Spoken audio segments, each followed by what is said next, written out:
омӯзиши мазкур бо ибтикори ҷамъияти созмони занони маъюб иштирок дар ҳамкорӣ бо ҳукумати шаҳри Душанбе ва дастгирии молиявии дафтари барномаи созмони амният ва ҳамкорӣ дар Аврупо дар шаҳри Душанбе намояндагони нақлиёти ҷамъиятӣ ва ташкилоти маъюбон доир шуд.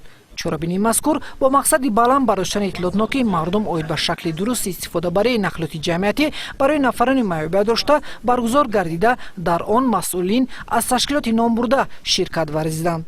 чӣ гуна истифода бурдани нақлиёт ва чӣ гуна имкониятҳо дорад барои шахсони маъюбия дошта, тарзи дуруст истифода бурдани он, терминологияҳое ки барои шахсони маъюбия дошта бояд истифода бурд ва инчунин оид ба фаҳмиши маъюбияти замонавӣ, яъне ки то чӣ андоза шахсони маъюбия дошта метавонанд бо ҷамъият бошанд ва он қонунгузориҳое ки ҷумҳурии Тоҷикистон онро қабул кардааст ва дар амал аст. қонуни ҷумҳурии Тоҷикистон дар бораи ҳифзи иҷтимоии маъюбон ки шахсони маъюбия дошта имтиёзҳои худро доранд ва дар баробари дигар шахсон низ кор ва фаъолият карда метавонанд имкониятҳо аз тарафи қонунӣ ва инчунин конвенсияи созмони милали муттаҳид оид ба ҳуқуқи маъюбон ки аз тарафи асосгузори сулҳу ваҳдати миллӣ пешвои миллат муҳтарам Эмомалӣ Раҳмон ки ба имзо расонида буд, ба ронандагон ва ба намояндагони шӯъбаи нақлиёт ба таври пуррагӣ фаҳмонида дода шуд. нигина Икромова аз он нафаронест ки аз рӯи фаъолияти корӣ бештар нақлиёти ҷамъиятиро мавриди истифода қарор медиҳад. барои ӯ дастрасии нақлиёти мусофирбарӣ дар маркази шаҳр мушкилӣ эҷод намекунад, аммо ба хотири берун аз шаҳр баромадан дастрасии нақлиёт барояш камтар аст.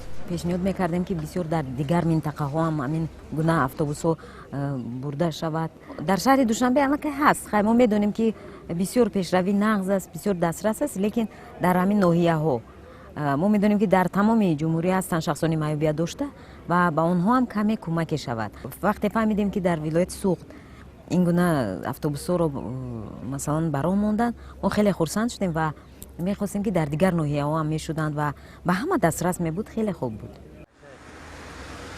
хизматрасони хуби нақлиёти ҷамъиятӣ дар шаҳри Душанбе боиси хушҳолии ҳамагон гардидааст. имрӯзҳо метавон нақлиётро дар истгоҳ мунтазир шуд ва муддати начандон интизори тӯлонӣ имкон аст онро дастрас кард.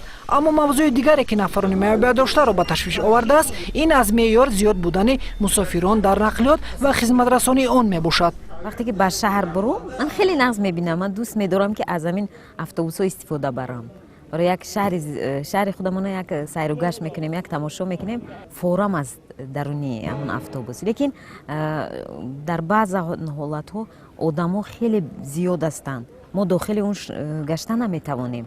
аз ин сабаб мехоҳем ки ҳамин автобусҳо бисёртар шаванд ва ҳамон ҷое ки махсус барои шахсони дар аробача ҳастад ҳамоно озод бошад ки мо ҳама вақт дохили автобус шуда тавонем.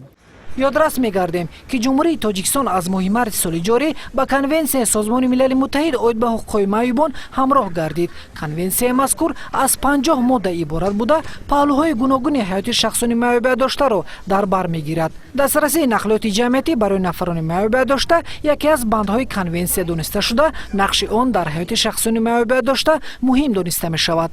барои шахсони маъюбия дошта ин чиро медиҳад? вақте ки онҳо ба кӯча гашту гузор мекунанд ва истифода бурдан мехоҳанд нақлиётро, аллакай ба онҳо ҳангоми муносибати дуруст кардан онҳо роҳафтода намешаванд.